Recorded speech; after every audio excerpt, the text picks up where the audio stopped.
শিলচর এসেছে বিশিষ্ট লেখক গবেষক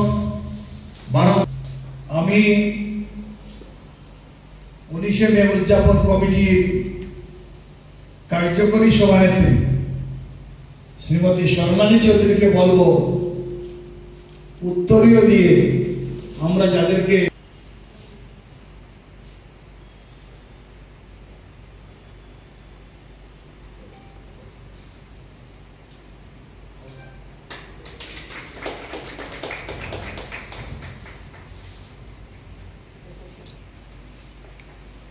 এখন আমি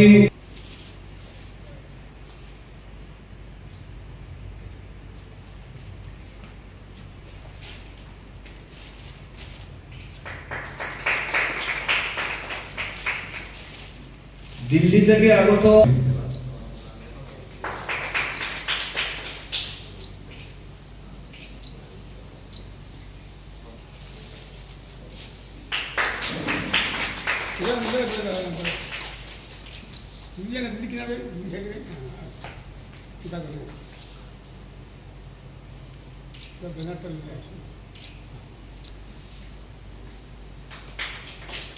প্রফেসর ডক্টর নীলাঞ্জন সাহা, যিনি বিশিষ্ট সাংস্কৃতিক ব্যক্তিত্ব, নদে সম্মান জানানোর জন্য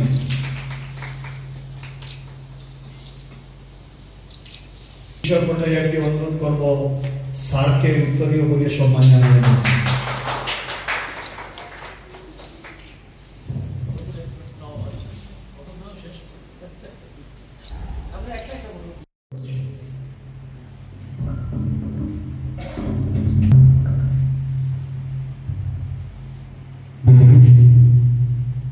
বহু সংগ্রামের শহীদের রক্তস্নাত বরাকের এই পূর্ণভূমিতে বরাকের সুসন্তান গবেষক ও প্রাক্তন অধ্যক্ষ আবিদ রাজা মজুমদার মহাশয়কে 19-এর শহীদ স্মরণ অনুষ্ঠান উপলক্ষে সম্মাননা পত্র। শুধু আমরা আপনাকে সম্মান জ্ঞাপন করতে পেরে গর্বিত, কৃতজ্ঞ। মানব সেবায় পরম্পরাগত ঐতিহ্যের ধারাবাহিকতায় আপনি একজন সফল গবেষক। জনসাধারণের কাছে আপনার স্থান এক সুমহান সম্মান ও শ্রদ্ধায় প্রতিষ্ঠিত। আপনি তার সুযোগ্য মানব সন্তান। জ্ঞান ও কর্মযোগের সম্মিলিত অক্ষয় আলোকবর্তিতা নিয়ে আপনার মানব সেবা কর্মতৎপর আমাদেরকে উদ্দীপিত করেছে। আমরা সমৃদ্ধ হয়েছি। মানব জীবনের অসীম বিচরণ ভূমিতে রয়েছে আপনার অরূপতনের অন্বেষণ, আপনার জীবন ভিক্ষা।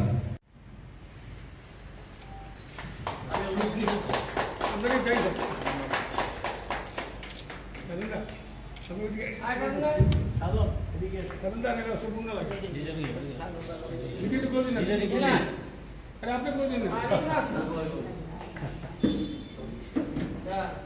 আমরা সারা দিলে তো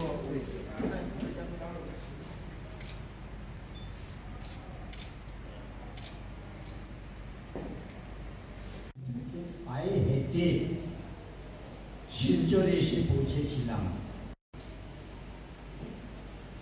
আর এখানে এসে এই নরমাল স্কুলের 4 নম্বর হোস্টেলে রাত্রি যাপন করে করিমগঞ্জ থেকে পরের দিন যারা এসেছিলেন তাদেরকে আমরা এখানে রিসেপশন দিয়েছি। চৌধুরী ছিলেন আমাদের সব কিছুর নেতৃত্বে। তো যাই হোক, দীর্ঘ এই ছাত্র জীবনের সমস্ত কিছু আমরা জানবার কথা না, কিন্তু কিছু কিছু মুখকে কিছুতেই বলতে পারি না। নন্দকিশোর সিংহ এত বেশি স্নেহ করতেন আমাদের, জ্যোৎস্না চন্দ এবং ওই সময়ের যারা রথিন সেন, তিনি এমএলএ, নন্দকিশোর সিংহ তখনকার এমএলএ, জ্যোৎস্না চন্দ্র তখনকার এমএলএ, সবাই যখন এই বাংলা ভাষায় যখন আসামের দ্বিতীয় প্রধান সরকারি ভাষা হিসাবে গ্রহণ করা হলো না, তখন তার প্রতিবাদে তারাই প্রথমে বিধানসভা থেকে পদত্যাগপত্র দিয়েছিলেন এবং এরপরে বাকি এমএলএরা সবাই দিয়েছিলেন। দ্বারিকানাথ তেওয়ারি ছিলেন, বিশ্বনাথ উপাধ্যায় ছিলেন, তজমুলাদ বরলস্কর ছিলেন, এরা সবাই ছিলেন। সকলের নামে এই মুহূর্তে মনেও পড়ছি না, আমি কিছু ভুলে যাই এখন। ও তখনকার এই আন্দোলন আর এখনকার এই জমায়েত, তার মধ্যে আমার একটা খুব আঘাত লাগে যে সে আন্দোলনটা ছিল এত স্বতঃস্ফূর্ত, স্বাভাবিকভাবে যোগাযোগ খুব কম ছিল, সমস্ত দিনে 1-2টা গাড়ি চলতো। এখানে আমরা যেখানে বসে আজকে আলোচনা করছি, এই এলাকাটাতে তখন জনবসতি ছিল না, ওইখানে ছোট্ট একটা রাস্তা ছিল।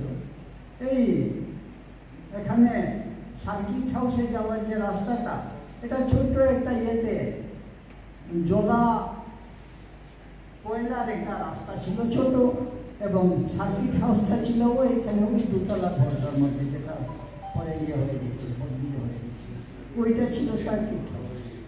এবং তার পাশে যে ঘরটা,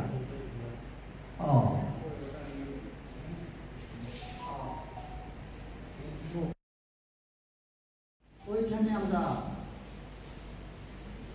বিভিন্ন সভায় এসেছি, শুনেছি। আমরা প্রথম তো পায়ে হেঁটে এসেছিলাম, পরে গাড়িতে আসতাম, বাসে 1 টাকা ভাড়া ছিল, বাসে আসতাম। এবং নরসিংতলার ওই মাঠটা এখনো আছে, ওই জায়গাতে সভাগুলো হতো, ওইখানে আসতাম। ওইভাবে যে আন্দোলনটা হয়েছে, আন্দোলনের সঙ্গে এখনকার আমাদের বিভিন্ন আলোচনা সভায় যে আমরা একজন একত্রিত হয়েছি, সেখানে সেই স্বতঃস্ফূর্ততা একেবারে